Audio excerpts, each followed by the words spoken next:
Quand j'étais enfant, j'avais des difficultés à m'exprimer et je me suis dit, il fallait absolument que je trouve un moyen. Lorsque j'ai réussi à surmonter cela, Ikigai.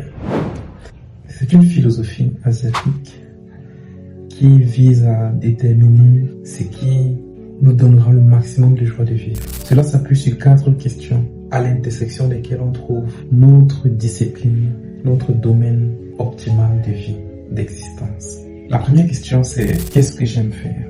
C'est la base. Qu'est-ce que j'aime faire? Il y a un certain nombre de choses qui me plaisent. Ça peut être manger, ça peut être dormir, ça peut être dessiner, danser, chanter. Il est donc question d'abord, lorsqu'on se cherche, de déterminer en priorité ce qu'on aime faire. La deuxième question, c'est qu'est-ce que je sais faire? Et ça ne va pas dans le sens de la première, même si souvent on a l'impression que c'est le cas.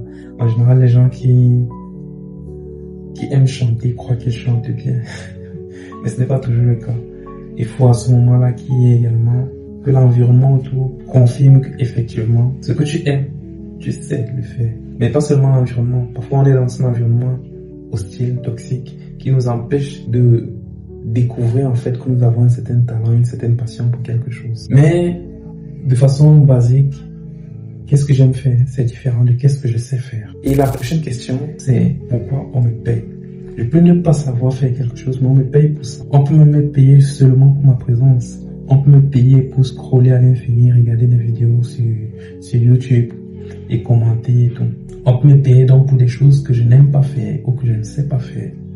Lorsque je suis dans le cas où j'ai une activité que j'aime faire, que je sais faire et pour laquelle on me paye, on est d'accord que la vie est beaucoup plus agréable. Les difficultés sont perçues différemment, avec beaucoup moins de violence que lorsqu'on est obligé de faire quelque chose qu'on n'aime pas faire, qui ne nous rapporte rien. Ça c'est le comble, ça ne te rapporte rien, tu es obligé de le faire et tu ne sais pas le faire. C'est l'enfer. Le paradis, c'est l'exact opposé. Maintenant, il y a une 4e question qui est aussi très importante. De quoi le monde a besoin? Le monde a besoin de quelque chose que tu sais faire, que tu aimes faire, pour lequel on te paye et qui peut l'aider à être meilleur. Qu'est-ce qui te motive à faire ce que tu fais? Pourquoi tu crées l'entreprise que tu crées?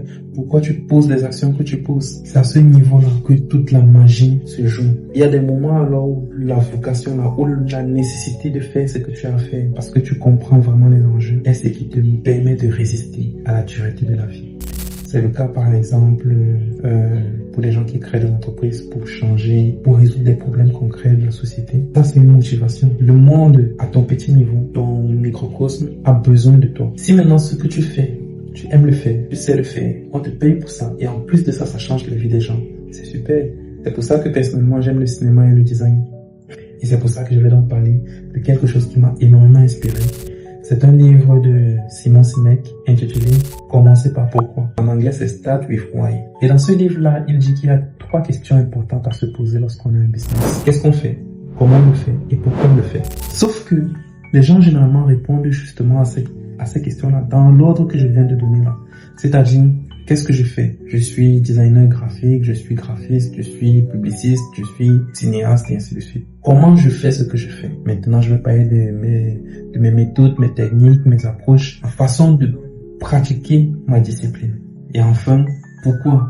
Et là, je vais dire, quand j'étais enfant, j'avais des difficultés à m'exprimer et je me suis dit, il fallait absolument que je trouve un moyen, lorsque j'ai réussi à surmonter cela, d'aider d'autres gens à surmonter les difficultés qu'ils ont dans leur business, par exemple, ou bien dans leur vie. Voilà le schéma habituel de communication. Mais Simon Sinek lui dit non, c'est un schéma superficiel parce que tu commences par te définir par ce que tu fais. Or, ce que tu fais n'est que la partie la plus superficielle de qui tu es. Et donc, ce serait beaucoup plus intéressant si tu veux te connecter aux gens à un niveau essentiel, à un niveau profond, de commencer par la question du pourquoi en premier. Et donc, il dit, commence par parler de ta vie personnelle, de ce qui t'a motivé, ce qui te choque, ce qui te passionne, et ainsi de suite. Ça va directement créer une communauté de gens autour de toi qui ressentent les mêmes choses que toi. Et lorsque tu arrives maintenant à la prochaine question qui est comment, tu dis ok, mes frustrations m'ont amené à me dire il faut absolument que je respecte autrui, que j'ai toujours une volonté de créer une communauté autour de moi. Bref, je suis en train de définir comme ça ma façon de faire. Vous voyez donc que je parle de pourquoi, pour arriver à quoi.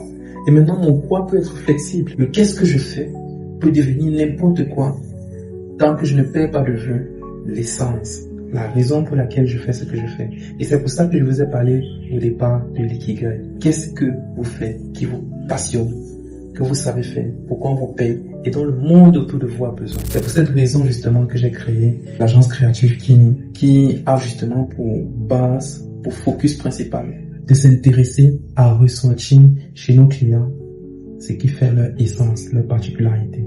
Parce que non seulement c'est important de ne pas se perdre, mais ça permet également de se connecter en tant qu'entreprise, par exemple, en tant que leader et tout, à une communauté de gens qui ressentent les mêmes problèmes, les mêmes frustrations que toi. Et ça te libère donc d'une activité particulière pour te permettre d'exprimer tes talents qui sont sûrement nombreux, par autant de choses que nécessaire, tant que cela te permet d'atteindre justement ton but qui est ton essence et qui va justement résonner avec l'essence d'autres gens, des gens qui seront tes clients, qui seront tes partenaires, qui seront les membres de ton écosystème. Donc avec Kini, notre objectif est de faire en sorte que la communication devienne vraiment quelque chose de personnel.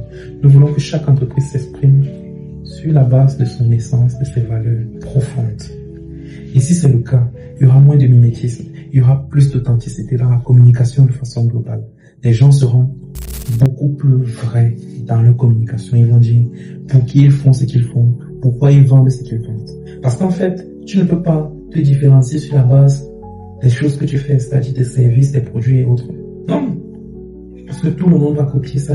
Dès que ça va sortir, que ça va commencer à marcher. Par contre, ce qui ne peut pas être copié, c'est ton histoire personnelle, c'est ton ADN. C'est ce qui fait de toi, toi. Et c'est ça que nous nous engageons à faire ressentir à travers la communication que nous préparons pour toi. Alors n'hésite pas, contacte-nous.